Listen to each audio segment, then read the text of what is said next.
Fashion is often thought to reflect her mood, wore a black lace veil to the funeral of Pope Francis.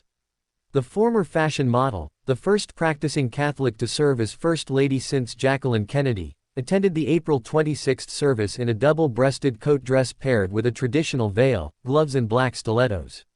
When does episode 8 of The Righteous Gemstones come out?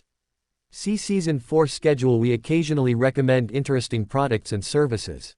If you make a purchase by clicking one of the links, we may earn an affiliate fee. USA Today Network newsrooms operate independently, and this doesn't influence our coverage. Fernando Cervantes Jr. is a trending news reporter for USA Today. Reach him at fernando.cervantes@gannett.com and follow him on X at fern_serve_. Our team of savvy editors independently hand-picks all recommendations. If you make a purchase through our links, we may earn a commission. Prices were accurate at the time of publication but may change. John Goodman is Dr.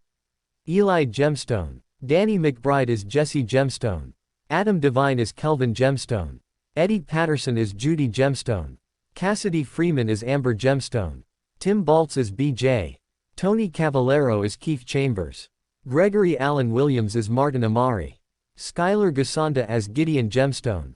Walton Goggins is Baby Billy Freeman, Baby Billy. Kelton Dumont is Pontius Gemstone. Gavin Munn is Abraham Gemstone. Jennifer Nettles is Amy Lee Gemstone. Fashion is often thought to reflect her mood, wore a black lace veil to the funeral of Pope Francis. The former fashion model, the first practicing Catholic to serve as First Lady since Jacqueline Kennedy, attended the April 26 service in a double-breasted coat dress paired with a traditional veil, gloves and black stilettos. Alongside the Slovenian-born First Lady, donned a signature blue suit. The First Lady's outfit harkens back to the dress and veil she wore to the Vatican during her husband's first trip abroad as president in 2017, when she described meeting Pope Francis as an experience she would never forget.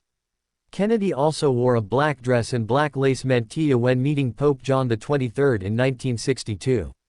Pope Francis's final farewell, a huge funeral, a humble burial.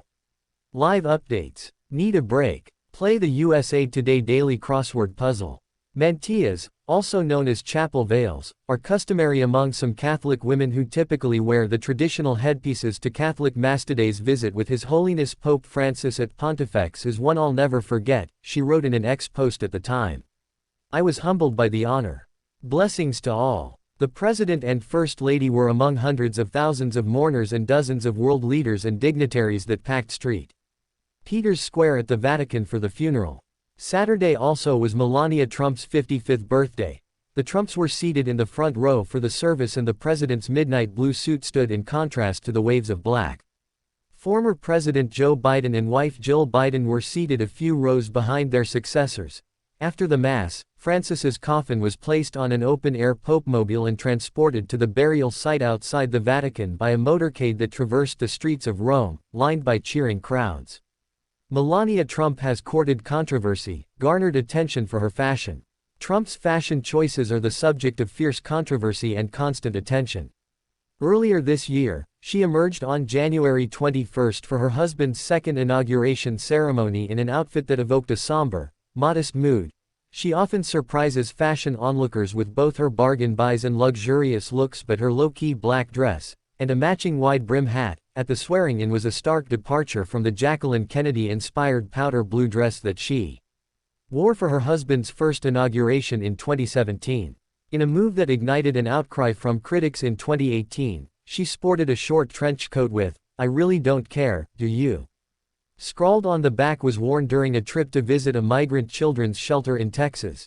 The message, written in white letters on the back of a military green jacket, was identified as a $39 item sold by Zara.